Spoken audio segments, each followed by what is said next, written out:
what would be a good 7-8 years ago now, AIIA, or what was then AIIA, were nice enough to fund some research into Chinese resource projects in the Pacific. And at the time, this was largely one project, the Ramu nickel mine in the north of Papua New Guinea. And this was a worthy topic of study.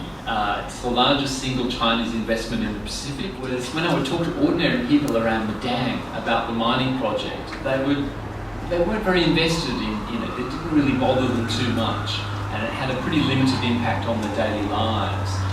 What did exercise them, I discovered after a while, was the migrant community, the shopkeepers that had arrived fairly recently from China. And they would all turn around to this topic during the course of an interview and say, yeah, but what about these guys from Fujian?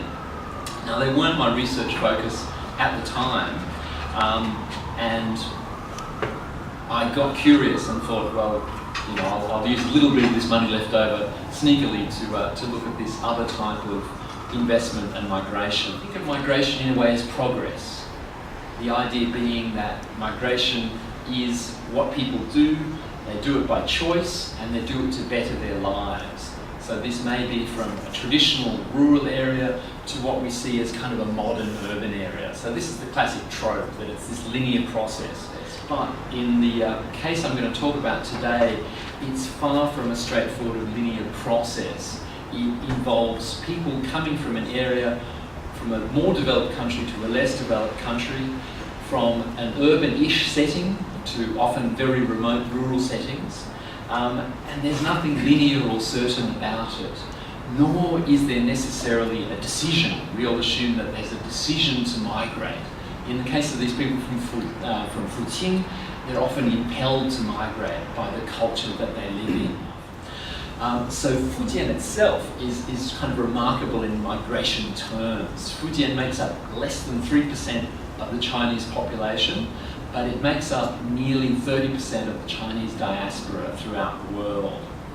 So whereas the rest of the country was kind of ready to go in 1978 to have an economic takeoff, Fujian had no basis for this. It just didn't have the infrastructure. So migration was there as a much more viable alternative to make money. So often you hear, oh, they're taking over from the Papua New Guineans, they're taking over from the local Pacific traders. Often they're building completely new shops that weren't there in the past, and they're bringing consumer goods to places that in the past simply didn't have consumer goods. The question then is, how is this reflected in the Australian, New Zealand and Pacific press? The reviews aren't that good. One thing that I'm always curious about is this notion of triads. So I've never come across anything like triad activity. The best you might get is disorganized crime, where you have these kind of bundled robberies and bundled assassinations. That you get looking at Chinese in the Pacific is not just the words against them, often there are deeds against them as well. These are pictures in the Chinese press from the Tonga riots, or the Tonga, what was an anti-government demonstration that ended up targeting Chinese shops. I don't want to try to give you the impression that these guys are necessarily entirely benign. They do, sort of coupled with their frontier capitalism mentality, skirt the law. So for example, this is Madang province, and in Madang there was a ban on homebrewed alcohol.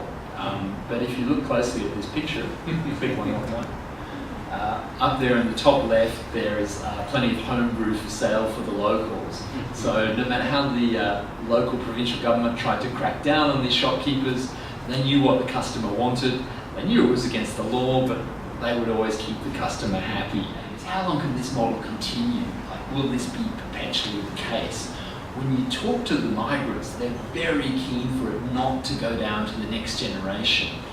But then when you see it incrementally, people turn 18, 19, 20, pressure is still on them to go out there and make their fortune overseas. The idea you might get from this is that these guys are here for a short time, they're there for a good time, but not for a long time. And that is partly why the resentment comes in.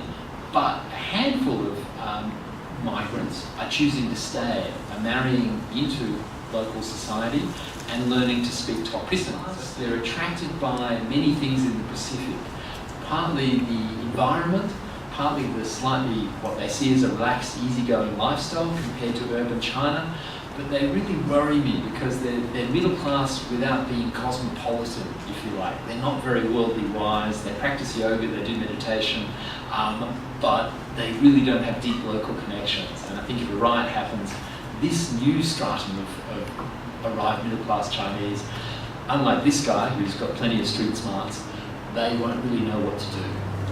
So yeah, on that slightly cautionary note, welcome your questions.